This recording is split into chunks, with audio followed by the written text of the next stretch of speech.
You'll need 1½ cups of milk, 2 eggs, 2 cups of all-purpose flour, 1 teaspoon of baking powder, ½ teaspoon of salt, and 2 tablespoons of sugar. And of course, don't forget the vegetable oil for frying and the powdered sugar for that heavenly topping. Start by whisking together the milk and eggs in a large bowl until they're well blended. This forms the foundation of your batter. In a separate bowl, mix the flour, baking powder, salt, and sugar. These dry ingredients will give your funnel cake its structure and subtle sweetness. Next, gradually add the dry ingredients into the wet mixture, stirring continuously until you get a smooth batter.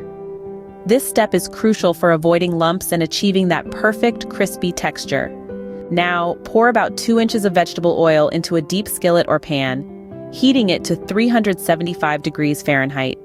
Once the oil is hot enough, pour the batter through a funnel, moving in a circular motion to create those characteristic spiral-like shapes.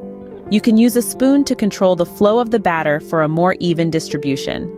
Fry each cake until it turns a golden brown on both sides, which should take about 2 minutes per side. Don't rush this step, as it's what gives the funnel cake its distinctive, crunchy exterior. Once your funnel cake is golden and crispy, remove it from the oil and let it drain on paper towels.